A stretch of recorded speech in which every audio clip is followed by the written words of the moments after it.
Welcome back to another episode of Expats in Ukraine. I'm Corey, your host. Today I have a very interesting guest. It's kind of a change of pace. Today it's going to be about music in Ukraine. So my guest is Carlo Muscat. He's a saxophonist, composer, educator. His music is jazz. I asked him if he likes ska. He likes it, but yeah, he's more of a jazz kind of guy. He also has a book coming out. So I'll tell you what, Carlo, why don't you explain like who you are to the audience? And yeah. Sure. So I started playing music when I was about 8 years old. I started with the violin. I started learning music theory and everything, but the violin wasn't really my instrument, and I kind of felt it. Then for some reason, when I was 11 years old, I asked my mom to get me a saxophone. I don't know why. And it kind of worked. And my first teacher, he introduced me to jazz from the first lesson. So I kind of grew up with that music, and it really helped me to connect to it. He had kind of this passion, which he transmitted to me from the very beginning. Yeah. Yeah, well, one thing I know about musicians, it's that if you're a musician, it's like something like in their minds because they play multiple instruments, it seems like. Yeah, you were saying like violin, like saxophone, like I don't know. It just I feel like a lot of my friends that are musicians, like they all have this talent. And Usually if you compose, the piano is really important, mostly because the theory is kind of explained within the keyboard. The keyboard has all the music theory inside it. So if you can understand the keyboard, you can understand a lot of the theory. So when you're composing, when you're writing music, if you need to figure things out, you need to figure it out on the keyboard. Yeah. No, it makes sense. I would love to learn how to play keyboard. I mean, like I've been wanting to kind of take lessons and do all that, but I feel like then I would just be too talented and the world might explode. No, I'm joking. No, okay. But anyway, so jazz musician. So yeah, like I told you guys before, like today I want to talk about kind of, music and the culture and the vibe in Ukraine. But before I get into that, why are you in Ukraine, man? I mean, I'm sure you get asked this question a lot. I get asked it all the time. Why are you in Ukraine? Why are you in Ukraine? Yeah, every Ukrainian who meets me asks me the question. Yeah. It's a fair question, really. And, I started visiting Ukraine a few years ago because my partner's from here. And the first time I came, I didn't really know what to expect. And then, after a few times, I started... When did you come? Which year? It was in 2018. 2018, okay. I remember it was, I think, the 1st of April. I had some concerts in Italy, and I decided that I had like a few days off, and I decided, okay, I'm going to go from Italy to Kyiv and see what it's about. And I remember it was, my partner told me it's really hot. It was the end of March. And I arrived on the 1st of April, and it snowed so much. Really? So that is one thing I will always remember, how it was spring and it was so much snow. Yeah, I forgot to mention, Carlo's from Malta. I literally know almost nothing about Malta, so it's typically hot there, right? Yeah, it's extremely hot. Extremely hot. We've never seen snow. If you live in Malta all your life, you're never going to see snow. There's like not even any mountains there. No, it's nothing. It's just sea. Yeah, because I'm from Southern California. I'm from like Los Angeles, and I've seen snow, but I've never seen snow fall until I came to Europe. But there was always that option if I stayed in the mountains long enough, I could like see it.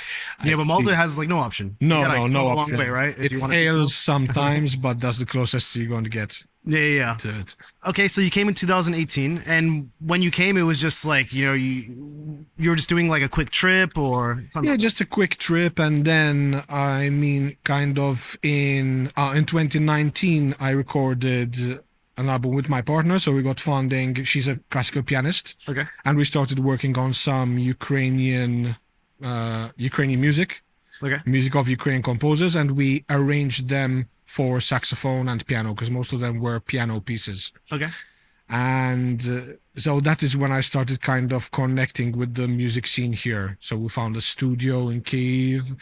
We were asking some musicians for help. So I started getting in touch with some people from the music scene, and kind of things took off slowly. And then in 2020, just before COVID hit, it was after COVID, I recorded my first jazz album here with musicians from Kyiv. Oh, wow.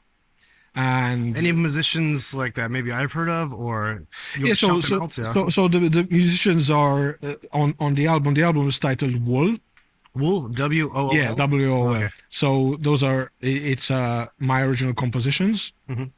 and it's Yuri Seredin on piano, Mhm. Konstantin Ionenko on bass, and Oleg Markov on drums. Okay, interesting. Wow. And in fact, Konstantin Ionenko is one of the guys who I play with most often now here in Kyiv. He's a very active bassist, Yeah. and he also helps me with meeting new musicians, etc. He's very connected, and he was actually the first musician I spoke to before I even came to Ukraine the first time. I was kind of putting out a few feelers of what the scene is like. So I was very fortunate to be in touch with him because he was of a lot of help. Yeah. Okay. And yeah, tell me, like, when you first came to Ukraine, because me, like, I had like a culture shock. Obviously, I didn't really know much of the language. I know we quickly discussed, you're still learning the language. Yeah. So yeah, how do you feel? How do you like the culture? How do you like the food? Are you assimilating well? It's been like several years, man. Yeah, the first time, maybe not really a culture shock. Mhm. I just was a little bit confused. Confused. Okay. I think I thought that people would maybe speak English a little bit better, but I really didn't know. So I absolutely didn't know what to expect. Yeah. And I arrived, I remember it was in the dead of night, it was like midnight or 1 a.m. So, everywhere was dark. I couldn't see where I was. I had no idea where I was. I had no, It was in Kyiv, right? yeah, it was in Kiev. I had no phone connection. Mhm. And it was a bit of a disaster, the first night. Yeah. But, then you start understanding how things work and it's fine. But the language is still a little bit of a barrier for me. Do you know any word? Like, are you learning more Ukrainian or Russian? No, more Ukrainian. Right, Yeah, good boy. I can Good yeah. answer. Yeah. Good answer. We're about to stop the whole podcast. I'm joking. It's I can understand, now, like if I hear people speaking, I can get a feel of what the conversation is about and what they're saying. So definitely it's gotten a little bit better. Okay. Do you know any like phrases that you want to share in Ukrainian, or just like random words that you learned that are funny? Oh, there are funny. I say bad words if you want to. I don't know, like I just want to hear you. yeah, I know, like I remember one of the first times that I surprised my partner. We were in Malta and I was out for some stuff and she stayed home. And I got in and I just screamed, "Я хочу мясо." And he's like, "What?" Yeah, I want meat. What happened? Oh wow, man, you're slowly getting Ukrainized. Yes, exactly. Nice, man. No, it's cool. Like I remember when I first came, like language was a big issue. I came in 2015. This is the first time. The language barrier was there.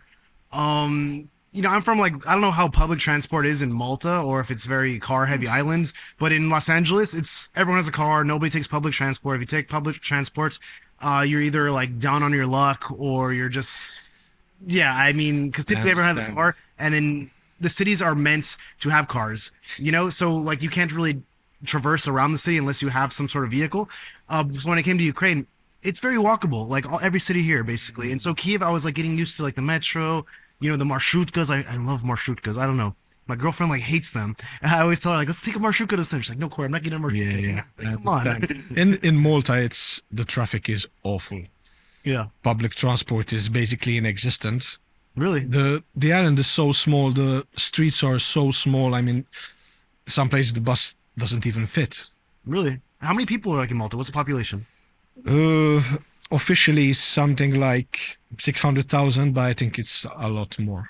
Okay, it's like closing in on 1 million, huh? Yeah, well, maybe not that much, but I think it's over, maybe 750,000. I would say it feels like it, definitely. Is it very like homogenous? Like, do you get like a lot of kind of, I guess, people of different cultures, or is it just mostly kind of Maltese people? Yes, over the past 10 years, there's been a huge boom. Influx of foreigners, expats, mostly because it is I think one of the only English-speaking European Union countries. What do you mean? Like the official language? Yes, the official language where everyone speaks English. Okay. So it's very easy for people to come from different countries and they know that they're going to speak English. So the official languages are Maltese and English. But why do they speak English? Because we are under the British. Okay. Yeah, excuse my ignorance. No, it's okay. Yeah, it's all right. So that now it's very few people speak Maltese anymore with, if you go to buy something, you're almost always going to speak English because most probably it's a foreigner serving you, and things are changing now. Yeah, and I know like after the war, a lot of people kind of left Ukraine.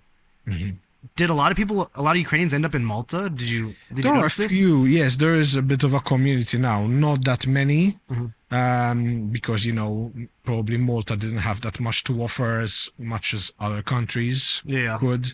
But yeah, there is a bit of a community now. What's the capital city of Malta? Valletta. Valletta. Yeah, Valletta. It was named after the Grandmaster La Valette from the Knights, the Order of the Knights. And Maltese, I'm sorry, excuse my ignorance again. It's okay. The Maltese language, it's similar to like Italian. So the Maltese language is the only Arabic-based language, Arabic. which is in Latin alphabet. That uses Latin alphabet. Yeah. So it is like 50% Arabic and 50% a mix of English, Italian, French. Yeah. Are you very familiar, like active in politics, like in Malta? Like, what is the current government? Is it like right leaning, left leaning? So right now it's a Labour Party in Malta, and I mean I'm not really into politics that much personally. I haven't been. So Labour's like left, right? Okay. So I haven't been. I never really took that much of an interest in it, but I understand that it is important, of course. Okay, and so the reason why I'm asking is like every time I have a guest like from a different like European country or just different country in general, I like to ask like what is the support of Ukraine, from that country. And Malta, like I told you, I literally know nothing about Malta besides Carlo. I understand. Exactly, there's only like 600,000 of you, man. It's my lucky day, I guess. Yes, yes. But yeah, so what is the support like for Ukraine? Like, from what are they offering, and also kind of what is on a local level? Like, what are people's feelings? I think the majority of the people are pro-Ukrainian. Okay. It's a bit difficult to answer the question simply because you need to understand that Malta is a tiny island Yeah. in the middle of the Mediterranean, is in general really disconnected.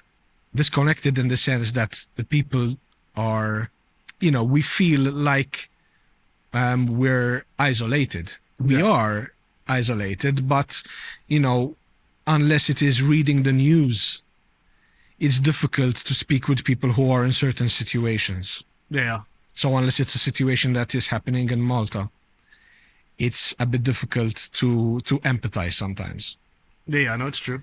So for me, I obviously have a different view from people who are living in Malta about the Ukrainian war because I was here when it started. Yeah, of course, of course.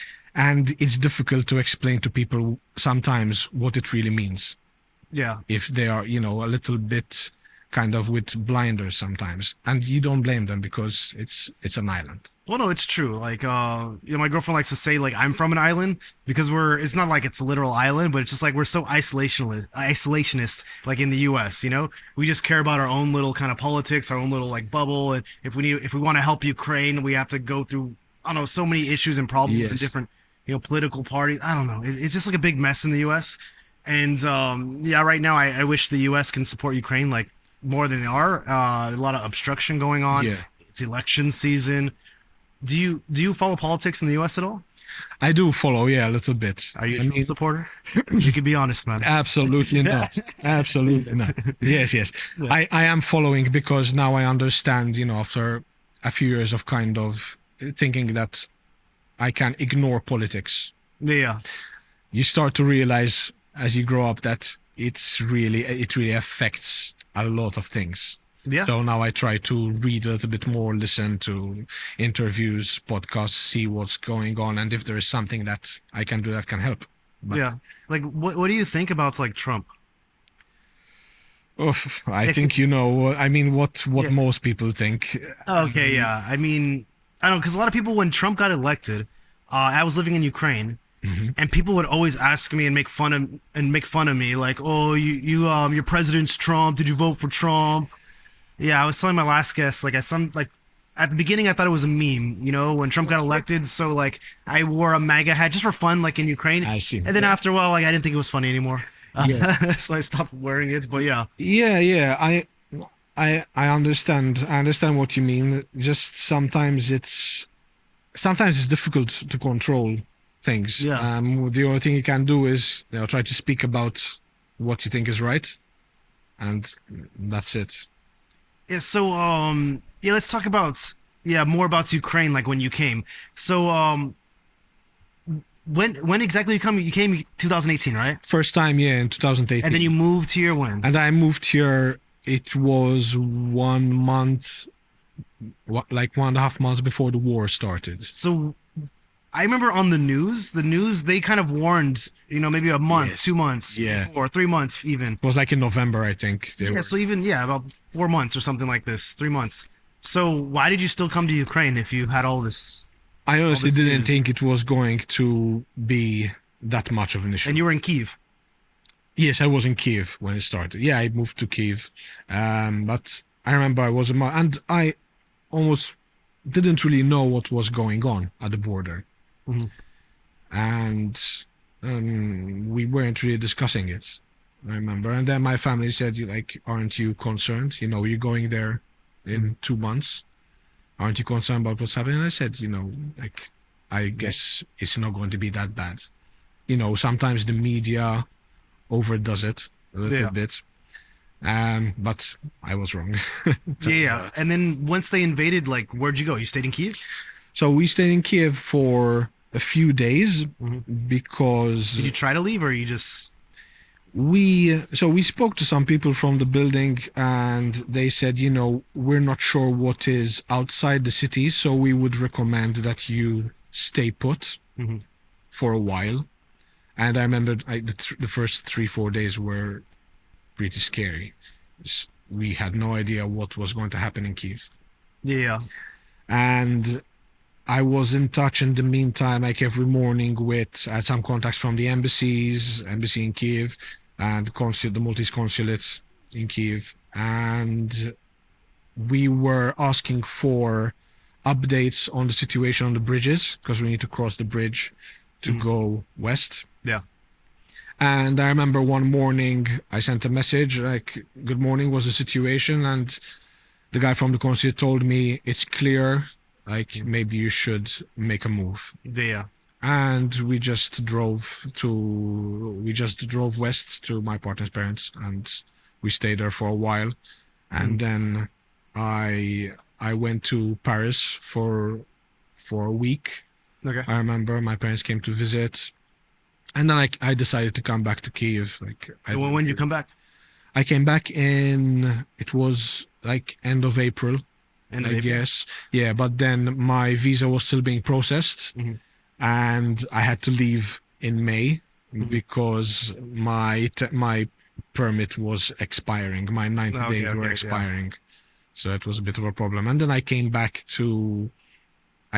when there were like the power cuts. So in October, November. So Yeah, no, like I remember so when I was in Ukraine like the whole time, like they invaded and all of this.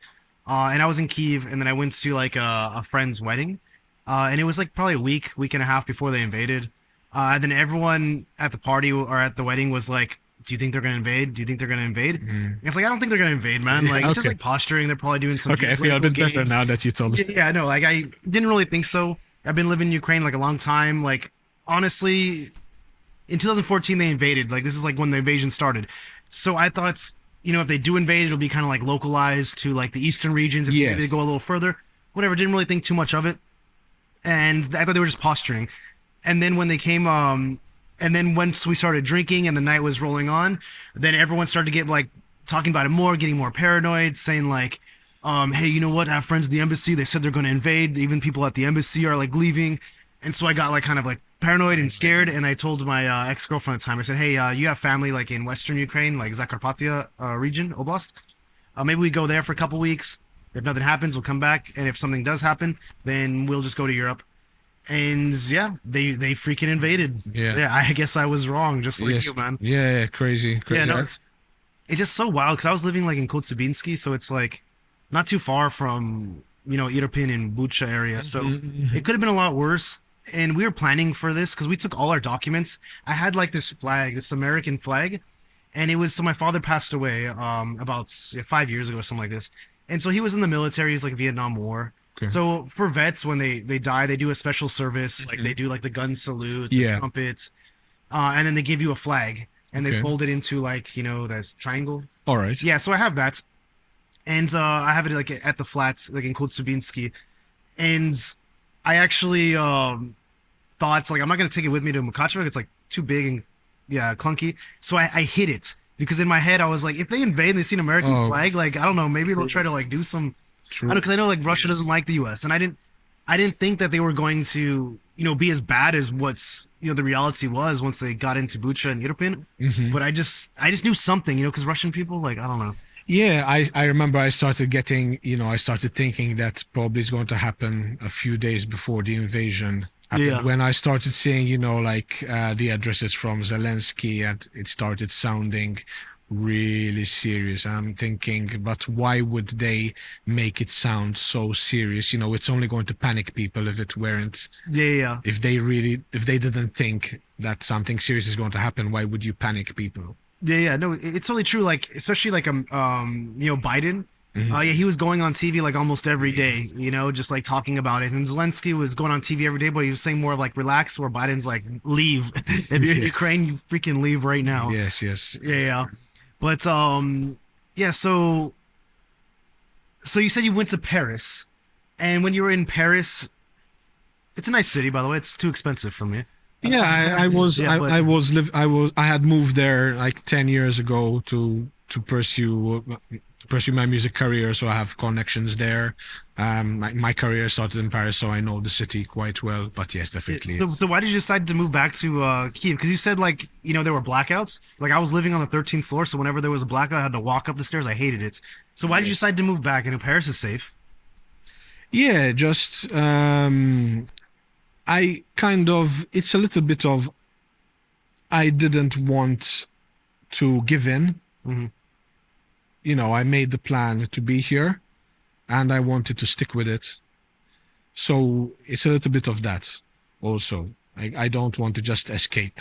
Yep. And you said like your partner, did she miss Ukraine when she was gone? Is her family safe? Like Yeah, her family's safe, but she just wants to stay here, for the same reason. Like, why should they force you to leave your country? So, it's true. But what if what if like Russia is getting closer to Kyiv? Would you consider moving, or are you just gonna stay? yes. I remember even we were discussing when we're with her parents.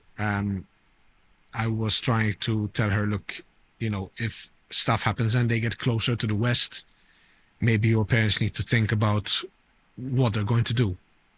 What Yeah. kind of action are they going to take? But it's difficult to explain to someone who's been in the same place all their life Yeah. that maybe the next day they're going to need to pack up and go to a different country.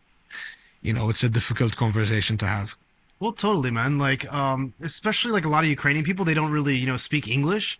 So it's harder for them to kind of like assimilate. It's like the younger generation, like sure they're getting like a lot better. But I'll tell you like a funny story like I read. So this family, they moved to the UK. So it was like, babushka, mom, like, whatever, kid. And they moved to the UK right when the invasion happened. And they were there for a while. And the story was that they decided to move back to Ukraine. And it was like during the blackouts. And they interviewed them, like, why did you decide to move out of like the UK back? And they were living in some suburb near London. Okay. And then her reasoning was because I didn't feel safe there. Okay. Yeah, because I guess like they were living in a bad neighborhood in London and they didn't feel safe there, so they came back to a war zone because they felt more safe. I don't know. Yes. It's like somebody, like- I mean, you don't really blame them. You still, Yeah, of course, but it's still more of what you know. well, yeah, no, of course. It was just kind of like funny to me because I know the UK is supposed to be like a safe country and I didn't feel safe there. Yeah, so I I went went back back to and just like war. go in the bunker and Crazy. dodge rockets. But Yes, probably. I guess, when it's the language barrier, it can make you feel a little bit unsafe if you don't really understand what's going on, and you need to find your way around. oh yeah, totally. No, I mean like yeah, I've been living in Ukraine like for a while, and especially like during the war, I've been here like more or less like the whole time. Sure, there was like some months that I was out, but Ukraine is like it's dangerous. It's not safe. I'm especially living in Odessa. It's air alarms like all the time.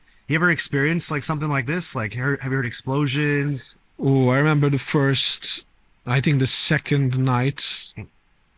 Yeah, the second night of the war, they shot down a fighter jet next to our flat. Okay, I'm gonna guess So- where you live. You live on the left bank. You live I live next to Pozniki. Pozniaki. in Pozniki. Okay. I was based on everything. So you're saying, 25th floor. Remember blackouts? 25th floor. 25th floor. Oh man, had I was to- 13, so yeah. Yeah. Wow. 25th floor with my luggage and my Sorry, saxophone. Yeah. So, and I remember, so there was this huge explosion, and I just woke up. It was maybe 3 in the morning or 4 in the morning. I woke up, I didn't even think. I just grabbed my things and ran down into the shelter. I didn't even know what happened. Yeah. I didn't even think about it. And it was, the sound was so huge. It's kind of ingrained Yeah. in my mind. But you know what? When I was like, before the war and all of this, I never really understood this kind of like, this PTSD where people hear explosions and they just like, get all scared. But now, like, especially living in Ukraine, I feel like I don't have like this kind of trauma on this level. But whenever I hear an explosion that is similar to these explosions that I've heard before, it kind of like it switches something in my head Yeah. where I'm like, what was that? Like, Yes, yes. I don't know, and I feel so bad for like the soldiers that have to Yeah. go through that like daily, like on the front line, and then have to reassimilate. Yes, I don't and know. also on a smaller scale, something related to that. In Malta, we have a culture of village feasts. Village what? Village feasts. Village feasts, like So like celebrations. okay. Like Fest. yeah, Okay. festa. So the feast is usually accompanied by fireworks. Okay, yeah, A lot of fireworks. yeah, For example, what we call bombi, which are Bombi. like bombs. Yeah. So it's the sound of bombs, and there's something which they love about this, and I don't get it. So you don't. It's not fireworks where you see the fireworks, Yeah. which okay, that's interesting. The bombi are just sounds, and they sound like explosions. yeah, And you can imagine like Ukrainian refugees Yeah. or Malta, and it's all summer. It's like this. Like every day there's a different feast. Every week it's a different feast. yeah, And you're just hearing these fireworks all through summer. It's crazy. yeah. Like I was actually walking through the park, like in Odessa. I was going back home. I was at Arcadia, which is kind of like. Have you been to Odessa? No. Okay, it's like this kind of like promenade that leads to like the beach, and there's like a bunch of shops. It's like nice and new and clean. So I was walking from there back to my flats, and I was walking through this park. I forgot the name. And then it was like at night, it's like 8 p.m. And then out of nowhere, you can see kind of like the air defense going off like in the distance, and everyone would just stop and like looking at it, and it was like so surreal. Like I'm just like a normal guy, just like walking home, and like, oh, the air defense is going off. Yeah. I guess there's rockets in the air. Like I don't know, it's like so surreal, man. Yes. And, people get numb to it here. I feel like, yeah. You don't feel it? I mean, I feel people get numb to it because But you? me, I feel like I get kind of like numb to it. My girlfriend, sometimes when we hear an explosion, or we look at kind of like the Telegram channel, if it's a shahed or something like this, then we go to like the basements, like the Yeah. parking garage. But if it's like, oh, there's a MiG flying around in the Black Okay. Sea, it's kind of like, okay, maybe this is not too serious because the whole of Ukraine at this point is like on Trivoha, on air alarm. Yes. Yes. Yeah, these Shaheds, they're like, okay, they're going towards Yuzhny, they're going towards Chornomorsk, they might go to Odessa. So, and yeah, these are the ones typically, I would say about 60%, 50% of when I see this, I hear explosions somewhere. I see. Yeah. Yeah, here, I mean, it's not Odessa, so it's a little bit different. But I did get a little bit numb to it. Yeah. Even at night, I hear the alarm. Like last night, I heard the alarm. I check Telegram. I see what's happening. If it's serious, I know I'll go to the corridor, get some shelter, but probably not as much as I should. Yeah. No, I mean, like, I remember because I made a post about, it was like, there was like some explosion. And so I took a photo of like this kind of, I guess this park, like this area. And I heard an explosion, and there was like people in the background just like walking. And then people commented and they were saying like, why aren't people like going to the shelter or something like this? Wasn't there like a trivoha, like an air alarm? And I was just saying like, I don't know, people are numb to it. Like it happens like all the time. I don't know. I feel like it's not the safest thing, of course, but course. this is just the reality. But also, after a while, you realize that you need to just go on.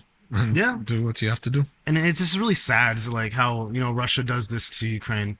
I don't know. It kind of really upsets me. But anyways, I brought you here because I want to talk about music, man. The music scene in Ukraine. So, yeah, how's the local music scene here compared to like other places? You said you did shows in Paris. Yeah, So I this was is living in Malta? Paris, so I chose Paris because originally I graduated as a design architect Okay. in Malta, and it's something I wanted to do since I was a kid.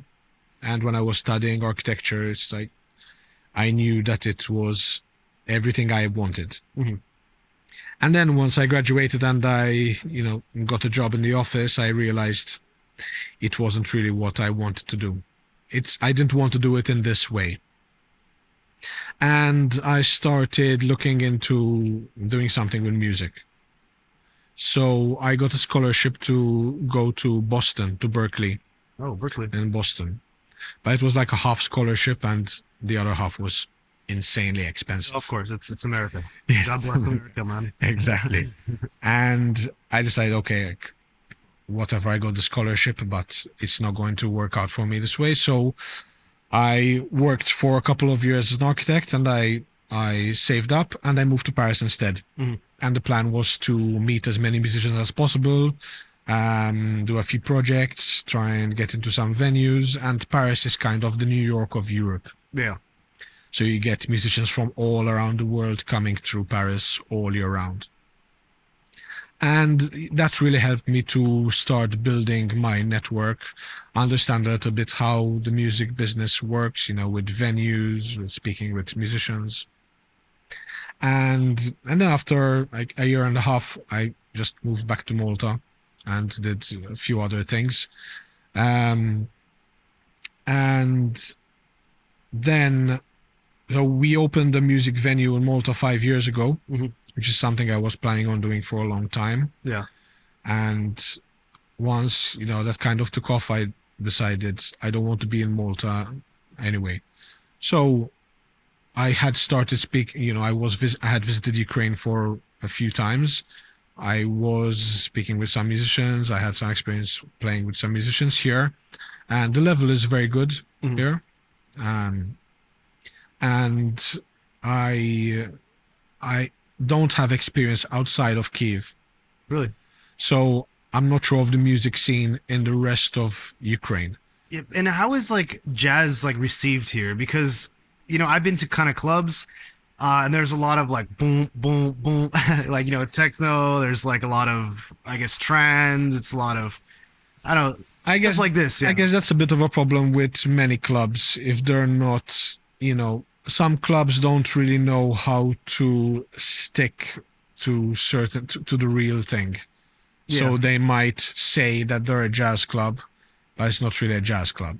Yeah. So it depends very much on the venue. Well, no, because like Ukrainian people, I feel like they love like the more techno kind of like party kind of music. So like, tell me about like the jazz. Like, is jazz very popular here? Well, jazz is not really popular anywhere. Actually, in some parts of the U.S., it's very popular. Man. Yes, but popular, if you compare it to other types of music, Yeah. it isn't. So the whole thing about jazz is that it's a bit difficult to explain. It's kind of meant for a smaller audience many times. Yeah. It's difficult to sell out a stadium playing jazz. And I guess that's just the reality of it. Yeah. But so what venues do you usually play at? I'm just curious. Yeah, so the best venue in Kyiv is probably 32 Jazz Club in Vozdvizhenska. Okay. Which part of the city is that? Like which region? It's right in the center. I'm not sure how to explain. Is it near? Which metro is it near? It's next to Poshtova. Pocztova Plosha. Okay, Poczta, right. yes. So it, No, Kontraktova. Kontraktova. Plot. Okay, That it's is like close. Podil. Yeah, kind of, yes. Okay, right on. So that, they have like 3 shows a week. And that is one of the first show. I think the first show I did in Kyiv was at 32. It was a duo with pianist Alexei Boholyubov. Okay.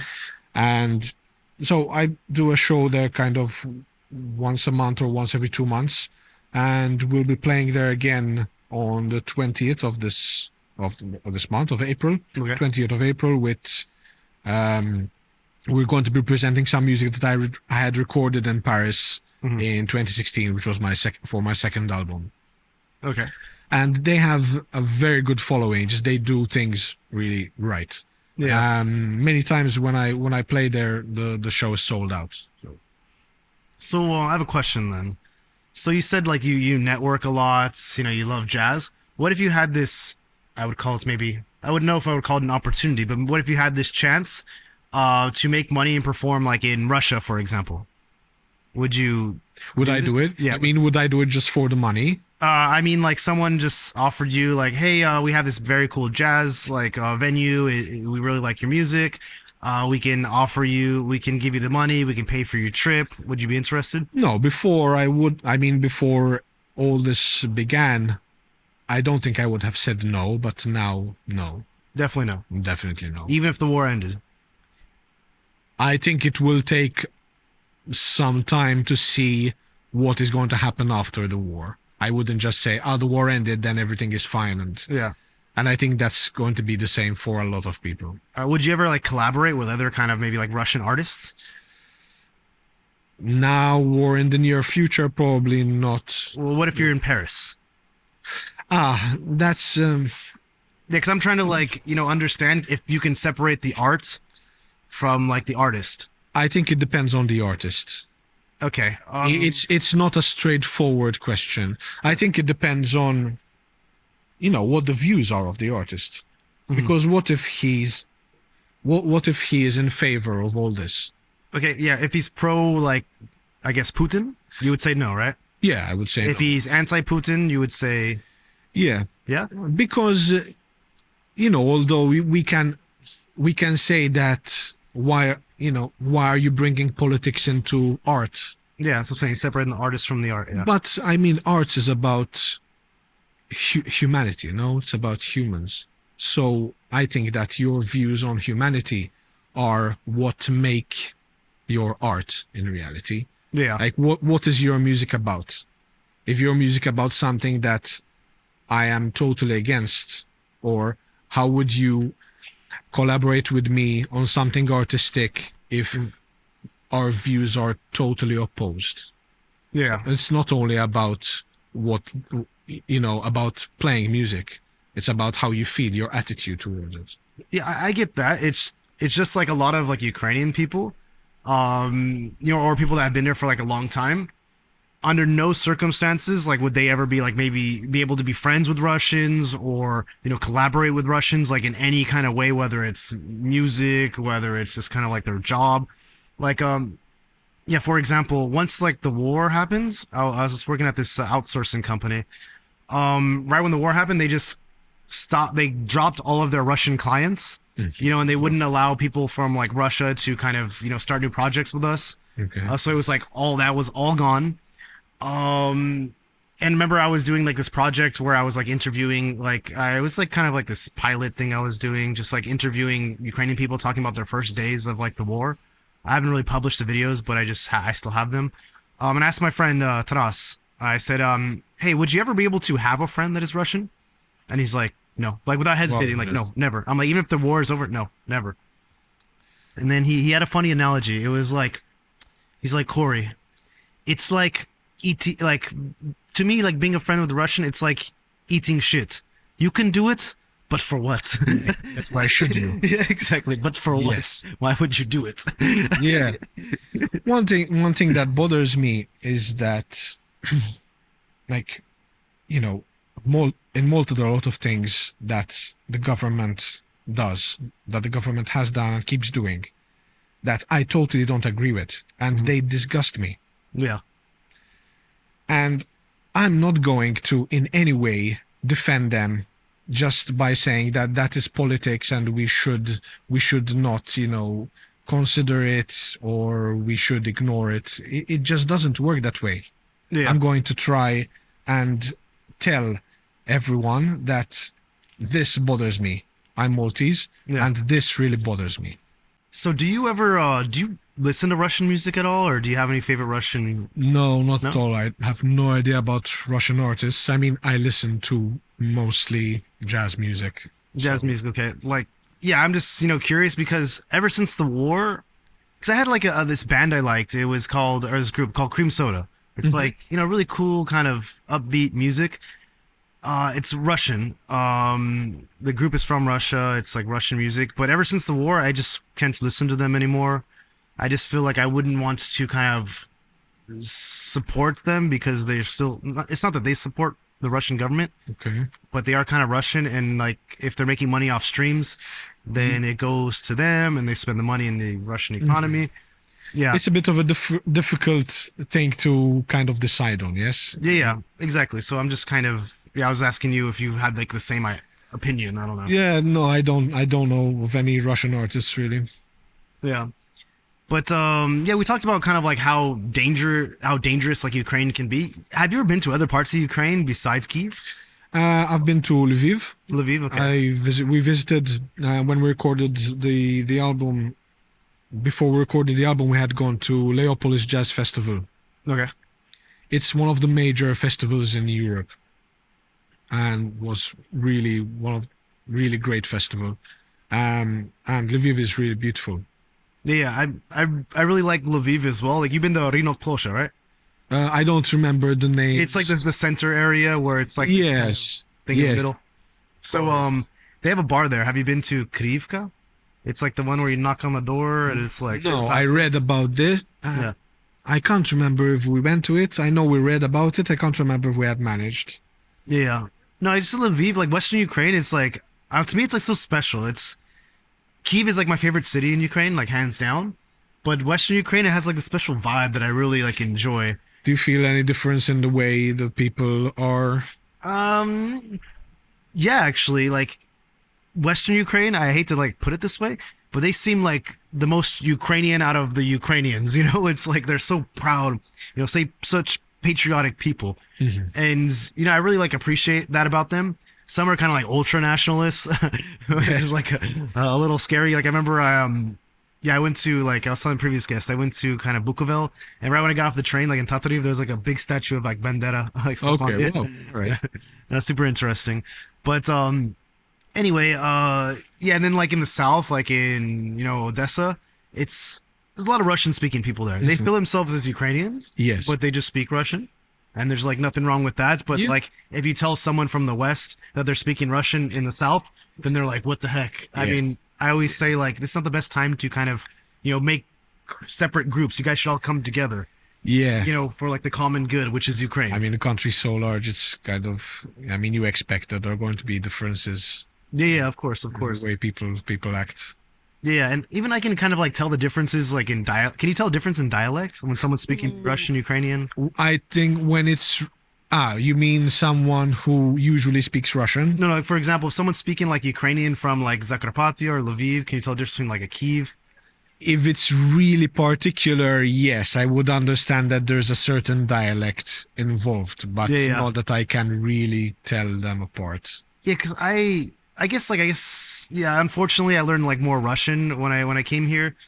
So I'd say my Russian, like obviously I can understand like more than I can speak. My Ukrainian is less than my Russian, but I would say like it's like B2. No, B1. B2 is Okay. way too good for me. So I'd say like B1 or something like this. But I can understand dialects at least, and I think Okay. Western Ukrainian dialect, to me it's like so funny. They have like this kind of the melody, the way they talk. I don't know. It's like, super interesting. Yeah, to me. yeah. It's Yeah. a little bit softer, probably. Yeah, it's like I don't know, like because I was in Mukachevo for a while, and then which is like Western Ukraine, like Zakarpattia region, and I really like enjoyed hearing the people speak. I would just speak my American like oh привет, можно кава, будь ласка, something like this, and I would just sound like obviously like I'm super foreign, but then the way they would respond, it doesn't sound like people from Kyiv, it doesn't sound like people from Odessa. It had like this special kind of accent. I really Melodic. enjoyed it when I was there. Yeah. I don't know, and I don't know, it just brings me great memories. Like yeah, when I hear this Yeah. accent. Yeah, but I haven't seen that much of Ukraine yet, so. Oh yeah, there's hopefully- a lot to see, man. I can imagine. Yeah. I mean, there's so much to see. Like Ukraine, it's like before the war, like it was like so diverse, because right now a lot of Kherson is occupied, and Kherson is like one of the most diverse regions like in Ukraine. They have like deserts. Yes. They have like this lake, and it makes, I guess, like the salt, the lake is so like has so much salt in it that it turns it like pink. Pink. Yeah. Yeah, I've seen but it's this. like super neat. They have forests. I remember when yeah, Kherson wasn't occupied. I like the 2 summers before the war, I would go to Skadovsk, which is like the city just like south of Ukraine, like in Kherson region, and I would vacation there in Skadovsk, and then I would go to the island. So there's an island there called Zharogach. All right. Zharogach is like the biggest island in the Black Sea, and it was super cool to be there. I don't know, like I would go camping there, so I'd have like my tents. And then like there would be like kind of wild pigs running around, and Crazy. of course like the water was full of jellyfish all the time. I hated that. Yeah. Malta can but be the same. the Ukraine, I don't know. It was like so nice. You know, you can go to all these other regions. I don't know, there's castles. Like architecture of the West is different than like the North and the South. Yes. And unfortunately, like Russia's like ruining all of that, man. Like, Yeah, I understand. I mean, for me, for someone from Malta, it's crazy to see so much diversity because it's just from a tiny island, all we have is the sea, and that's it. yeah, but the weather is typically good there, like all year round, right? All year round, yeah, it's very humid. So in winter, when it's cold and it's humid, it's very uncomfortable. It's Yeah, a very yeah. uncomfortable cold. So that's like a lot of humidity. Yes. Oh wow. Yes. Okay. I didn't know. How's the water like on the beach? Is it warm or is it kind of cold?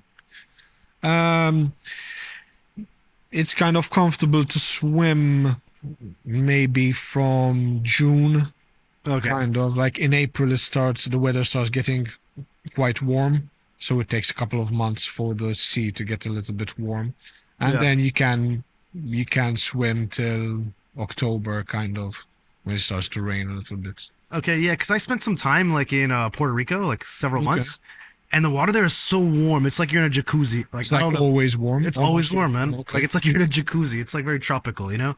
No, I really love that. I was wondering like if Malta is similar, but Not that much. okay, yeah, Not that because much. the water. I'm from like Los Angeles, so we have a beach there, but the water's always cold.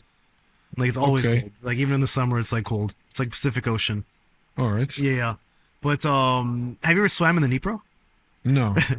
It's probably good. No, I haven't. Yeah. No. Do you know what Vodokhreshia is? No. No. So I guess it's like this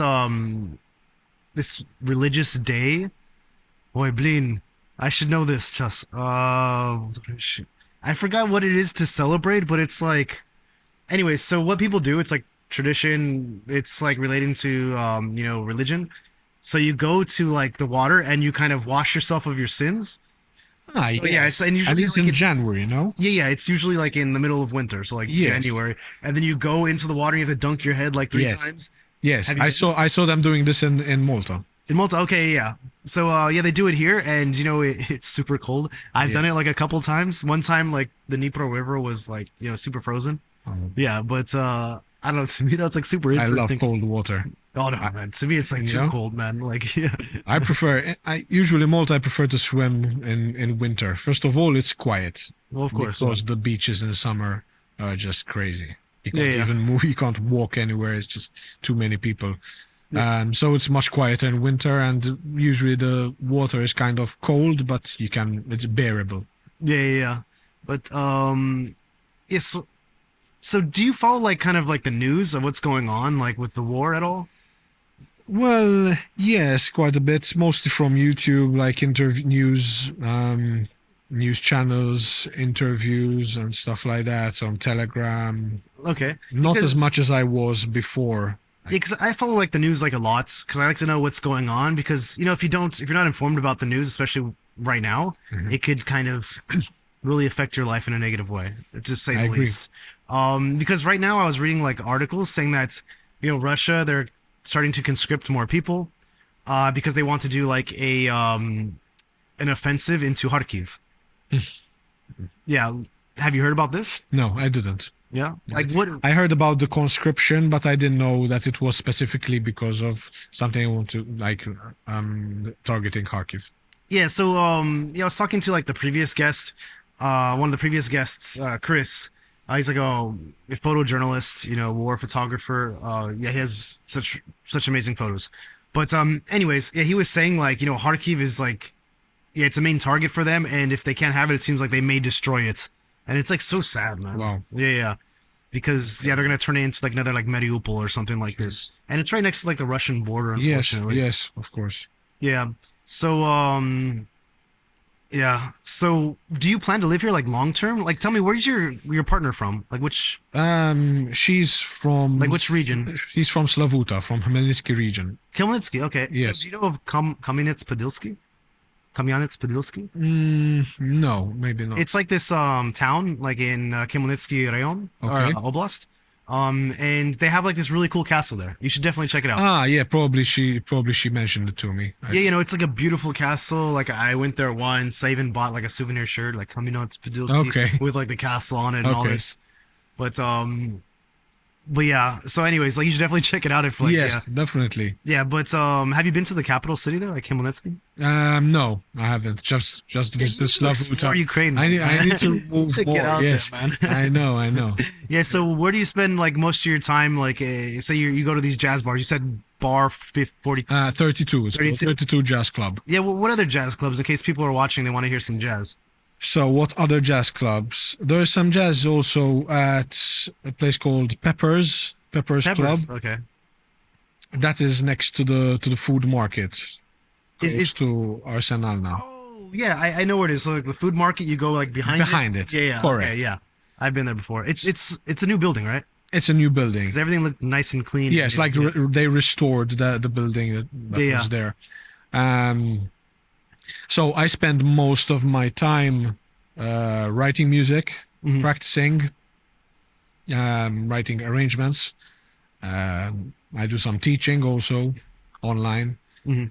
And recently I've finished writing my first book. Oh, nice. Tell me about that. So over the past year, I took a few lessons from an American tenor saxophonist. Mhm. His name is J.D. Allen. Okay. And I remember I had been following J.D. Allen for quite some time. And I remember when I released my first album in Paris 10 years ago, I decided to write to him and I told him, this is my album. If you have, maybe you want to listen to it, and if you have any feedback, any advice you can give me. And he actually listened and he told me, look, this is what you need to kind of think about when you're playing.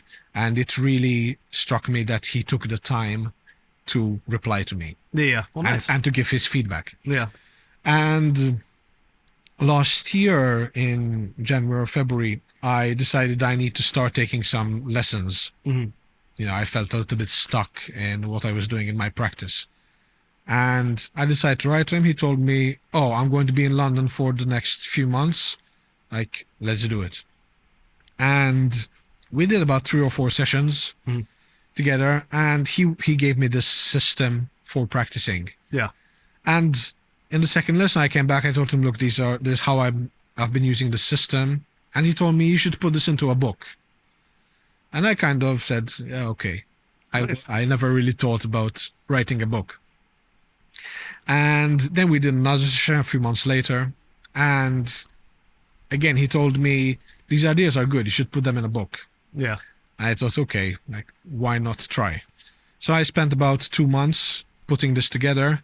And it's something which, what he taught me is something which has really helped me. It changed my playing over the past year quite drastically. So I thought that it's important to show other people how it helped me, what the ideas are. And the title is Tone, Time, Tactics. So it's Tone, time, tactics. Yeah. Okay. So it targets kind of 3 areas which I've been working on, which is so tone, sound, your time feel, and tactic is kind of mostly what J.D. Allen has taught me, like your strategy of how to approach technique in practice in music. And the book's in English? The book is in English, yes. So it can be found on Amazon, or if people search my name and find my website. Do you have like a hard copy of it? Or Yeah, there will be hard copies that can be ordered also from Amazon. So if I order one, can you sign it? Yeah, I can sign it. Definitely. So cool, man. So if people access my website, they can also find it there. Okay, so yeah, speaking of like websites, yeah, it's time to like wrap it up right now. So I'll tell you now's a good time. So if people watching they want to can maybe follow you on Instagram or your socials, how can they reach you? Or yeah, if there's anything you want to Yeah, so I have I'm most active on Instagram and Facebook. So if people search Carlo Muscat, they can find my page, and it's also on Instagram. It's at Carlo Muscat. And my website is also carlomuscat.com. So there they can find all the information, discography, they can buy the albums, the book, etc. No, I appreciate having you on, Carlo. It's really interesting, hearing a musician kind of, perspective of the city. Like I told you before, I'm not musically talented, like at all. I mean, I could probably do this. Yeah, but anyways, I know that was probably bad for like the sound guy. Yeah, but anyways, so we're gonna wrap it up here. So all you watching, thank you so much for watching another episode of Expats in Ukraine with me, your host Corey. Yeah, if there's something we missed or you want to kind of maybe shout out to Carlos, see when he's gonna be at the next jazz bar, you can like leave a comment down below. We'll definitely read up on it. And yeah, like and subscribe if you like this episode. There's gonna be plenty more coming up, so stay tuned. And yeah, thank you so much for coming out, Carlo. Why don't you shake Thank my you. hand over here? It's kind of I like really that we appreciate do. it. Yeah.